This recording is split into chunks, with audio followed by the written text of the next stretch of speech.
Bonsoir à tous, voici les titres que nous allons développer dans cette édition. Les rencontres officielles du pape François ont commencé aujourd'hui au Panama avec les évêques d'Amérique latine et les autorités du pays. Même si rien n'est confirmé par le Saint-Siège, le pape a annoncé hier se rendre au Japon en novembre prochain. L'archevêque de Nagasaki s'exprime dans cette édition. Et puis nous entendrons Agnès Thill, la députée de La République En Marche, très critiquée ces derniers jours par son camp pour son opposition à l'ouverture de la PMA. La confiance dans les médias s'effondre et il y a toujours autant de suspicions envers les journalistes. Et c'est ce que révèle le baromètre sur la confiance des Français dans les médias Kantar Sofres, publié ce jour par La Croix. Le sujet est brûlant en pleine crise des Gilets jaunes. Alors comment renouer la confiance alors que nous fêtons aujourd'hui Saint François de Sales, le patron des journalistes? On en parle dans notre dossier avec Antoine-Marie Isoard de Famille Chrétienne et François Hernenwein de La Croix. Et on commence cette édition avec les premiers discours officiels prononcés par le pape François, arrivé au Panama hier avec le vif désir, ce sont ses mots, de rencontrer les jeunes du monde entier. Mais avant, le pape a débuté avec des rencontres officielles. Il y a un peu moins de 3 heures, il a parlé devant les évêques d'Amérique centrale en l'église San Francisco de Asie. Après le mot de bienvenue de Monseigneur Alas, archevêque de San Salvador, le pape s'est adressé aux évêques pendant près d'1 heure avec une parole directe. Il a souvent rappelé la figure de Monseigneur Oscar Romero, l'archevêque de San Salvador canonisé le 14 octobre dernier. Ce martyr a montré que le pasteur doit apprendre à écouter le pouls de son peuple et particulièrement celui des jeunes qui sont le thermomètre de nos sociétés, a ajouté le pape. Con ellos podemos visualizar cómo hacer más visible y creíble el Evangelio en el mundo que nos toca vivir. Ellos son como el termómetro para saber dónde estamos como comunidad y sociedad.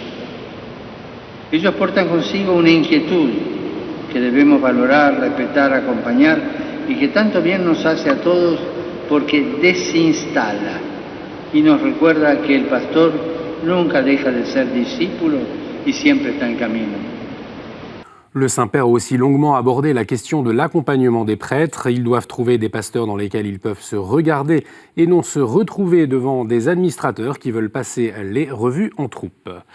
1 heure plus tôt, c'est devant les autorités que le Saint-Père s'est exprimé. Il a parlé de la position géographique privilégiée du Panama, une enclave stratégique pour le monde entier, symbole du développement durable. Et puis dans un pays marqué par la corruption, le pape a aussi rappelé les attentes des jeunes envers leurs dirigeants. Es una invitación a vivir con austeridad y transparencia en la responsabilidad concreta por los demás y por el mundo. Una invitación a llevar una vida que demuestre que el servicio público es sinónimo de honestidad y justicia y antónimo de cualquier forma de corrupción.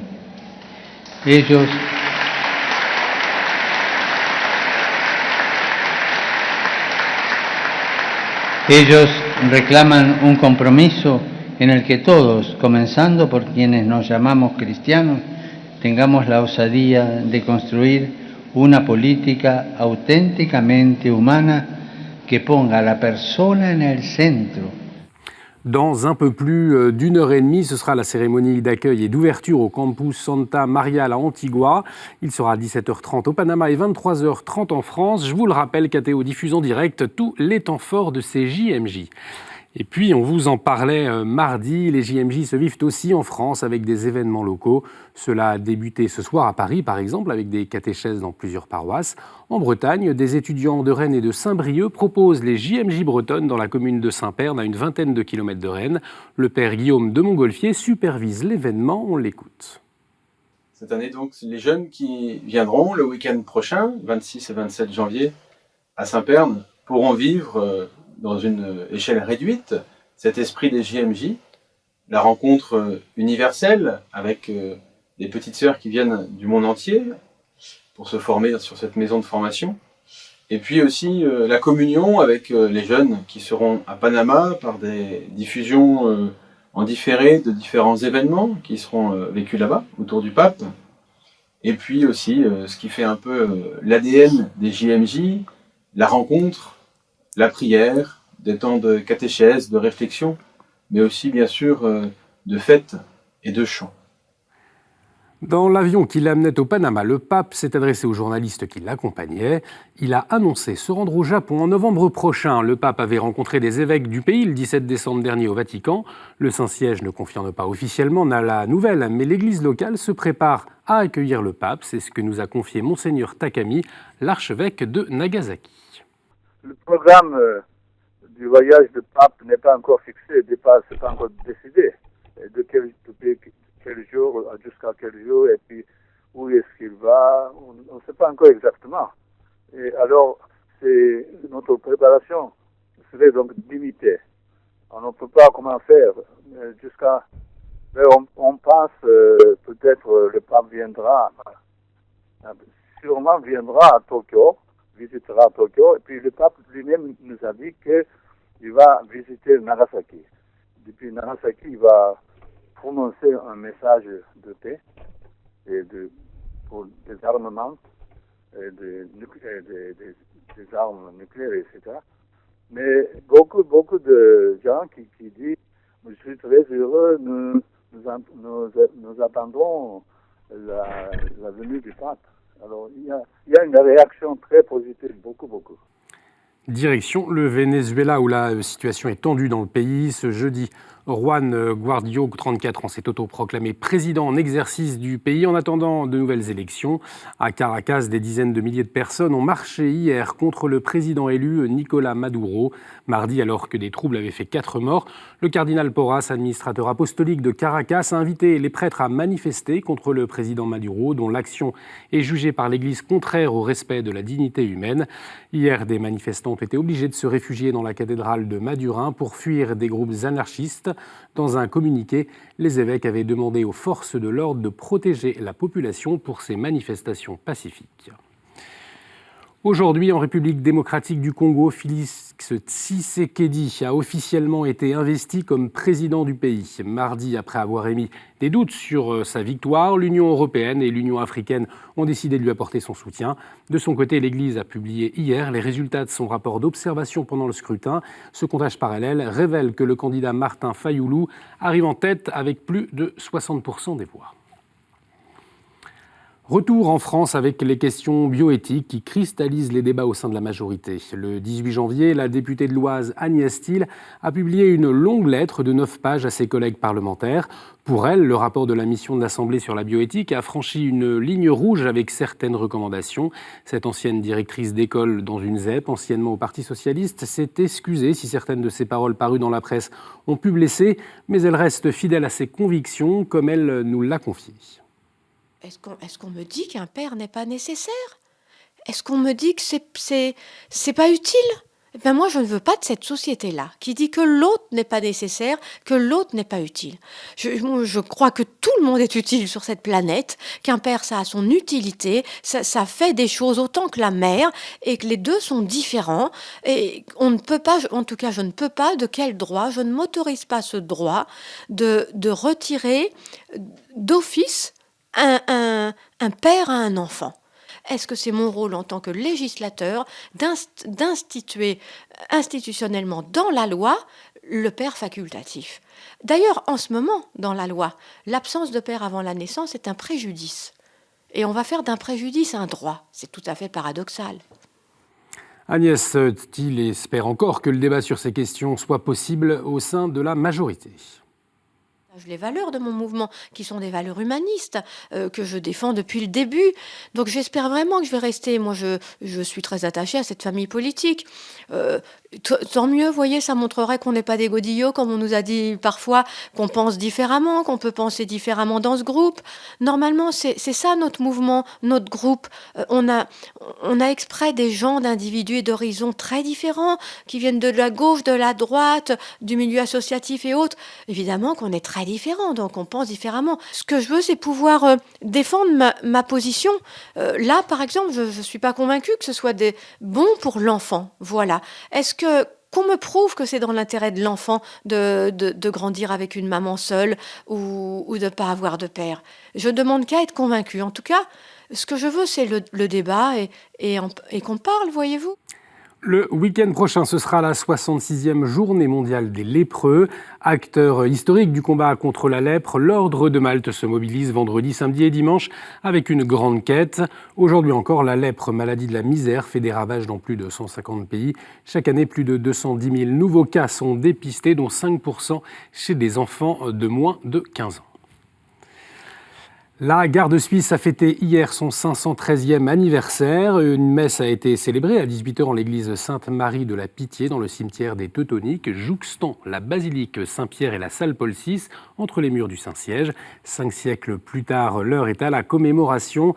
Et pour l'occasion, les gardes ont inauguré un nouveau casque synthétique noir fabriqué en Suisse à l'aide d'une imprimante 3D.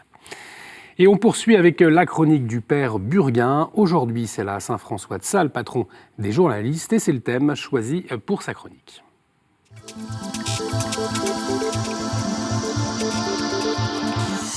Chers amis, bonjour. En ce 24 janvier, nous fêtons la Saint-François de Sales. Et c'est le saint patron des journalistes. Peut-être que c'est une chose parfois inconnue. Alors mon cher Olivier, bonne fête à vous, ainsi qu'à vos invités sur le plateau et tous les journalistes, particulièrement ceux de KTO. Pourquoi saint François de Sales était-il le patron des journalistes ? Eh bien parce que dans un contexte politique, saint François a été à un moment donné empêché de diffuser et d'enseigner. Et donc il avait trouvé le moyen d'écrire des petits bouts de doctrine et d'enseignement sur des papiers qu'il diffusait et qu'il apportait dans les maisons. Une manière de signifier que la vérité s'enseigne à l'intérieur même des foyers. Et c'est pourquoi saint François a été donné à tous les journalistes. Le pape François, en décembre dernier, au cœur de la crise ecclésiale que nous vivons, a tenu à remercier le travail des journalistes qui permettent de faire une œuvre de vérité. Et il faut bien reconnaître que parfois, nous, en Église, nous avons la tentation de décrier ce travail si important. Et cette liberté des médias dans une société est toujours le signe d'une liberté qui leur est offerte et qui est offerte pour diffuser la vérité et la vérité d'enquêter. Alors, interrogeons-nous aussi cette année avec le thème de la Journée mondiale des communications sociales que le pape François nous a donné. Il nous invite à passer de la community aux communautés, c'est-à-dire de se rendre compte que, quelles que soient les relations, même quand elles sont virtuelles sur le net, c'est toujours un frère qui se cache derrière un compte Twitter, derrière Facebook. Et ce frère est aussi fils de Dieu, quelles que soient ses opinions, quelle que soit sa religion, quelle que soit sa culture. Et tous les principes de réconciliation, de charité que le Christ nous demande d'avoir entre nous dans une communauté bien réelle, physique, eh bien le Christ nous demande d'avoir ces mêmes désirs de fraternité et de réconciliation sur la toile. Et parfois en Église, nous pouvons avoir la tentation de mépriser les réseaux sociaux. Et donc, prenons-le comme un vrai lieu d'évangélisation et de fraternité. Merci Père, on en reparle dans notre dossier, mais avant, c'est la revue de presse.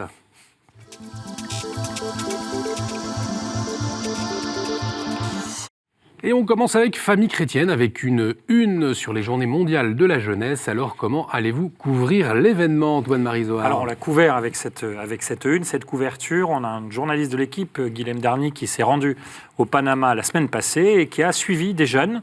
Alors, pas des jeunes français, mais vraiment les jeunes latinos, parce que c'est la JMJ Latino.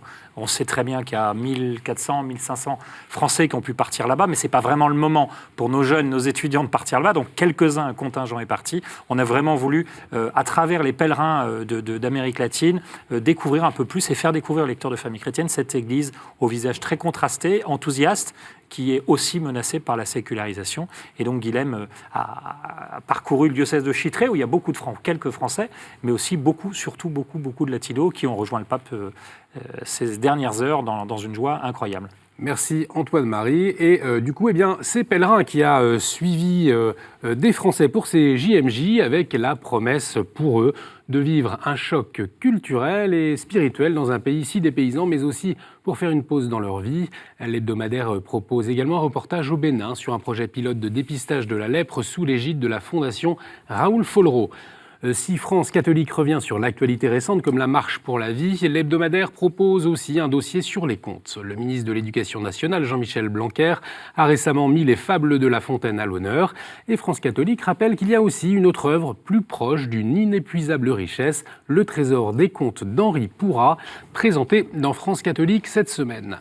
Yémen, Afrique, Ukraine, la vie s'intéresse à ces pays en guerre qui sont oubliés. Pourquoi ces conflits ne rencontrent que peu d'intérêt? Pourquoi une telle indifférence? Comment mobiliser l'opinion? Éléments de réponse avec des journalistes partis sur place, mais aussi avec des ONG qui permettent d'alerter l'opinion. Et puis l'hebdomadaire Protestant Réforme s'intéresse aux séries télévisées qui parlent de plus en plus de religion. Les séries télévisées sont nombreuses à traiter de problématiques de foi ou à avoir des églises pour décor, mais pour autant elles n'aident pas toujours à bien décrypter le fait religieux. Explication avec le philosophe Thibaut de Saint-Maurice. Voilà pour la revue de presse, tout de suite le dossier.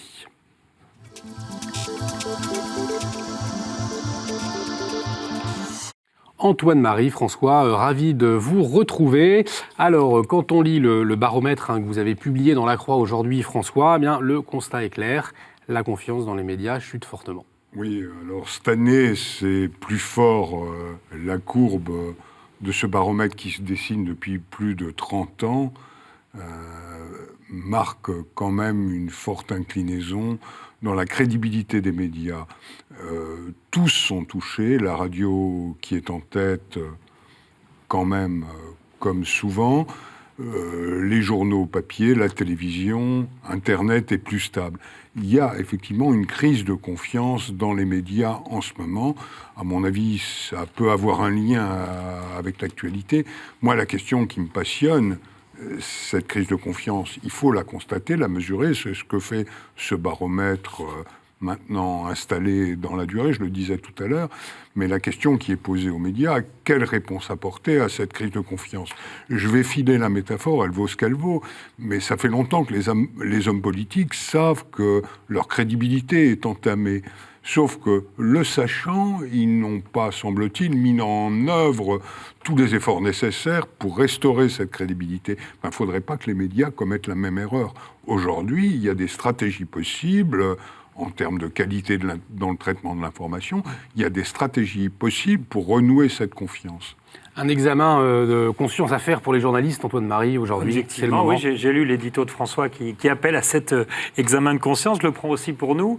Moi, je souligne deux paradoxes en particulier, mais la première réaction que j'ai en voyant évidemment ce résultat qu'on n'attendait pas brillant, vu la crise que nous traversons d'une manière générale. Et c'est aussi ça, ce premier constat, c'est de se dire, je crois que c'est le quotidien Figaro qui, a quelques semaines, publié le baromètre de confiance du Cevipof des institutions en général, et qui disait déjà, les partis politiques, 9% de confiance, les syndicats, 27%, l'Église, pour mémoire, 38%, qui a aussi pris qui a pris cher aussi, non, mais complètement, qui est toujours un peu haut, mais qui a pris cher, elle aussi, pour des raisons qu'on sait. Ce que je veux dire par là, c'est que objectivement, la confiance, cette baisse de confiance, elle est globale. Donc les médias en pâtissent d'une certaine façon, donc c'est assez logique. Moi, je souligne deux paradoxes quand même. C'est cet intérêt de plus en plus grand, visiblement, pour l'actu, des Français, et paradoxalement, une actu qui est, enfin du moins un travail des journalistes qui est en revanche assez mal vu ou mal jugé. Et puis l'autre paradoxe, plus pour l'anecdote, c'est que les Français jugent très très mal la télé, elle est en baisse, mais ça reste le média qu'ils regardent le plus. Les chaînes d'information notamment, François? Les chaînes d'information, oui. Et d'ailleurs, il y a eu un moment un peu difficile pour une grande chaîne d'information en France, dont les journalistes ont été agressés régulièrement pendant la crise des Gilets jaunes. Et je pense qu'on condamne ces pratiques comme journalistes, mais ces pratiques renvoient au climat général qu'on vient de décrire, une baisse de crédibilité, voire une forme d'hostilité. Mais Antoine-Marie le disait très bien tout à l'heure, les médias et les journalistes disposent d'un socle intéressant, c'est le goût pour l'actualité. C'est à partir de ce goût pour l'actualité que les Français affirment encore une fois dans ce sondage qu'on peut reconstruire des stratégies gagnantes. Alors vous allez peut-être me demander lesquelles. C'est assez simplement de la pédagogie sur le métier, c'est-à-dire expliquer à ces souvent par des making-of, comment est-ce qu'on travaille, par les descriptions de notre métier à l'œuvre, et puis par une pédagogie aussi, parce que au moment de la crise des Gilets jaunes, il y a eu une petite distorsion. Les médias n'étaient pas forcément très populaires chez les Gilets jaunes, on vient d'en parler, mais il était peut-être pour de bonnes raisons, mais aussi beaucoup pour de mauvaises raisons. Il y a des tas de gens qui se représentent le rôle et la fonction des médias comme être le porte-parole de toutes les pulsions qui s'expriment dans le pays. Or, dans médias, il y a médiateur. Nous sommes le lien entre l'information et les gens qui ne savent pas, qui ne connaissent pas cette information. Et ce travail de médiateur impose un peu de distance, ne pas tomber dans les panneaux de l'hystérisation permanente. Et ça, c'est un exercice que les Français valident d'ailleurs. Quand, dans les moments de crise, on a parlé du rôle de Facebook et des réseaux sociaux, dans les moments de crise, après l'hystérisation du début des crises, l'intérêt pour l'information se déporte ou se reporte vers les grandes marques reconnues d'information, que ça soit dans leur version papier ou dans leur version Internet. Antoine Marie, face à cette crise, on entendait François proposer des choses assez concrètes. Où est-ce que, selon vous, les journalistes doivent se réinterroger aussi ? Se réinterroger sur leur rapport à la vérité, évidemment, et ça c'est ce que disait le père Burguin d'ailleurs tout à l'heure, et sur le fait que finalement, pour parodier ou pas parodier, pour reprendre les propos, bonne fête à vous aussi, de François de Sales, le saint patron des journalistes, le bruit ne fait pas de bien, le bien ne fait pas de bruit. Voilà, donc ça, évidemment, ça colle pas tout à fait à la télé d'aujourd'hui, aux grandes chaînes d'information, où vous avez tout d'un coup un journaliste qui dit « Oui, je suis bien devant la préfecture de Dijon, il ne se passe rien », et le présentateur lui dit « On vous rappelle dès qu'il ne se passe rien hein. ». Donc, je veux dire, ça dure comme ça pendant des heures. Je schématise un tout petit peu. Il faut qu'on fasse attention à bien creuser l'info, à bien ne pas faire que du spectacle. Objectivement, les grandes chaînes d'information ont aussi rendu service. Il ne faut pas taper sur le... Il y a un travail qui est fait dans ces chaînes-là de façon assez sérieuse. Il y a toujours le risque de devoir remplir, de devoir faire absolument du buzz sur des sujets qui n'en sont pas. D'ailleurs, les lecteurs ou plutôt les personnes interrogées dans votre baromètre le disent bien. Qu'est-ce qui vous a plus saoulé et dont vous avez le plus parlé, c'est Johnny. Pas la Croix, hein, je parle des médias en général, ni famille chrétienne d'ailleurs.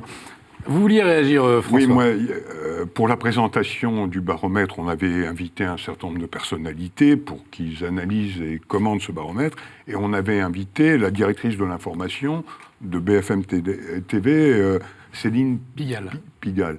Céline Pigalle a reçu ces informations, elle a décrit ce qui était arrivé à ces journalistes pendant la crise des Gilets jaunes, mais elle a aussi montré que ces interrogations, elle les prenait en compte et que dans le traitement de l'actualité, comme chacun d'entre nous est appelé à le faire, à BFM TV, on se posera des questions sur la couverture de l'événement, la lutte contre une éventuelle hystérisation de l'information. Donc un lien de confiance qui, au fond, peut se renouer finalement, Antoine Marie. Ouais, François parlait de l'agressivité ou des gestes vraiment de violence à l'égard de journalistes. C'est assez surprenant quand même dans ce baromètre, c'est des chiffres qui sont inquiétants. C'est-à-dire qu'on y lit que 23% des personnes interrogées justifient l'agressivité, la violence à l'égard des journalistes, 32% la condamnent, mais plus étonnant, 39-40% la jugent. Pas vraiment justifié. Donc c'est assez surprenant. Mais c'est le reflet de l'état de l'opinion par rapport aux médias. Le principe, c'est de condamner évidemment les violences qui s'adressent aux journalistes, mais ces violences sont aussi le reflet de l'hystérisation que j'évoquais tout à l'heure. Il y a des gens qui attendent des médias qui soient simplement leur porte-parole. Or, ce n'est pas la fonction des médias de relayer sans travail de médiation, que j'évoquais tout à l'heure, tout ce qui s'exprime dans la société. Et ça, c'est une pédagogie que les médias et les journalistes doivent faire à l'égard de ceux qui les écoutent, les lisent ou les regardent. Et pour être réellement médiateur, à nous de montrer effectivement que nous n'avons aucune collusion avec le pouvoir, avec l'institution, enfin... Merci de me tendre la perche. Mais c'est la deuxième partie de ce que vous disiez tout à l'heure. Oui. Juste, moi, je voudrais juste au moins dire que je suis très rassuré, même si les jeunes apparaissent dans un grand écart, c'est le titre d'un des articles de La Croix, avec les seniors sur la consommation d'informations. Malgré tout, ils ont cet intérêt pour l'information. Ils écoutent moins la radio, c'est pas un média pour les jeunes. Ils lisent beaucoup moins la presse, je le regrette avec vous. En revanche, on sait qu'ils s'informent par des alertes, des connexions, et surtout, ils sont beaucoup mieux informés que nous, que nos parents, n'en parlons même pas, sur le fact-checking, c'est-à-dire sur tout ce qui est l'infox. Voilà, pour pas dire les fake news. Et eux, c'est une génération qui vient, et ça me donne quand même certaine confiance, qui sait décrypter là où il y a un loup, quoi. Il nous reste quelques secondes. De la confiance pour Antoine Marie. François, pour conclure. Je pense que c'est évidemment un énorme chantier qui s'ouvre pour les différents médias, quels que soient les supports. En le prenant à temps en charge, je considère qu'on peut sortir de l'espèce de nasse, de la perte de crédibilité qu'on vient de constater. Merci beaucoup François, merci beaucoup Antoine Marie d'avoir accepté notre invitation. Merci à vous de nous avoir suivis. Cette émission est à revoir sur notre site www.ktotv.com. Vous pouvez bien sûr réagir avec le hashtag à la source. On se retrouve la semaine prochaine. Excellente soirée sur KTO.